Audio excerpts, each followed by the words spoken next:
Arthritis அப்படின்றத நம்ம பேசிட்டு இருக்கோம். ஒரு ஆர்த்ரைட்டிஸ்னோட எனக்கு ஒரு யங் கேர்ளோட சுச்சுவேஷன் தான் ஞாபகம். ஒரு 23 இயர் ஒரு ஃபீமேல் காலேஜ் கேர்ள். இப்போ வந்து அவங்களுக்கு இந்த ரொமோட்டாய்டு ஆர்த்ரைட்டிஸ்ங்கிற ப்ராப்ளம். அவங்களுக்கு வந்து இந்த முழங்கை, அப்புறம் வந்து மணிக்கட்டு, அப்புறம் முழங்கால் மூட்டு இதெல்லாம் அவங்களுக்கு பாய்ச்சல்.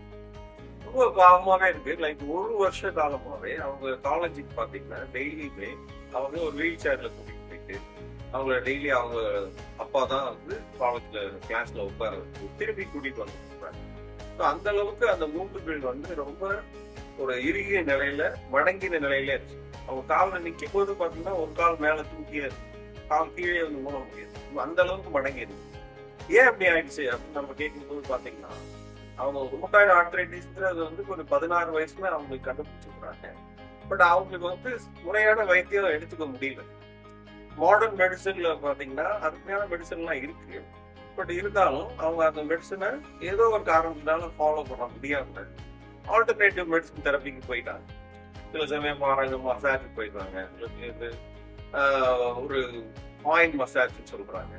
சம்டைம்ஸ் வந்து நேச்சர் தெரப்பி அப்படின்னு சொல்றாங்க. ஸோ இந்த மாதிரி நிறைய ட்ரீட்மெண்ட்லாம் அவங்க ட்ரை பண்ணி அந்த கால் பார்த்தீங்கன்னா ஒரு பெர்மனன்ட் வளைந்த நிலையில ஆயிடுச்சு. இப்போ அந்த யங்கால பார்க்கும்போது அவங்களுடைய நல்ல ஒரு ஃப்ரூட்ஃபுல் லைஃப் அவங்களால லீட் பண்ண முடியும். இப்போ எக்ஸ்ரேலாம் எடுத்து பார்த்தோம். அந்த எலும்போட முனைகள்லாம் ரொம்ப அரிக்கப்பட்டு டேமேஜ் கிரேட் 4க்கு வந்துச்சு. ஸோ அப்போ வேற வழி இல்லாமல் நமக்கு மூட்டு புதுப்பித்தல் அறுவை சிகிச்சை தான் செய்ய வேண்டாம். இது ஒரு டெக்னிக்கலி பயங்கர காம்ப்ளெக்ஸ். ஏன்னா அந்த கால் மடங்கின நிலை பார்த்தீங்கன்னா 70 டிகிரி மடங்கியே இருக்கு. ஸோ நார்மல் மூவ்மெண்ட் பார்த்தீங்கன்னா 0 to 140, 150 டிகிரி வரைக்கும் வர வேண்டியது 70 டிகிரிலே ஃபிக்ஸ்டா. ஸோ அந்த 0க்கே வரல.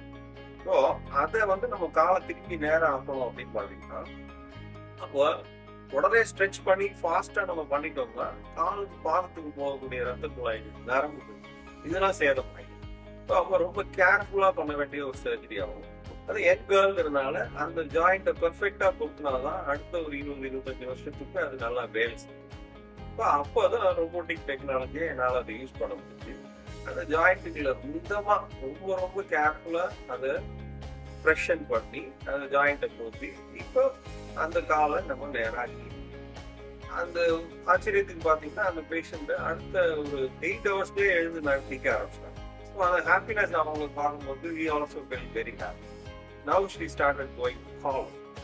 ஸோ ஒரு அப்போ ஆர்த்ரைட்டிஸ்ல ஒருத்தரோட லைஃப் மட்டும் நம்ம அதாவது ட்ரீட்மெண்ட் மட்டும் பண்ணல, ஒரு வாழ்க்கையை மாற்றக்கூடிய ஒரு வாய்ப்பு நமக்கு கிடைச்சிருக்கு. ஸோ இந்த அளவுக்கு கஷ்டப்படணுமா அப்படின்னு கேட்டீங்கன்னா அதுதான் இது.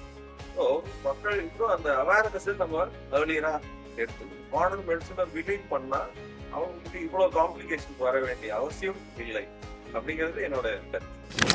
No fear if you know your disease. Signing off, Dr. Mukesh.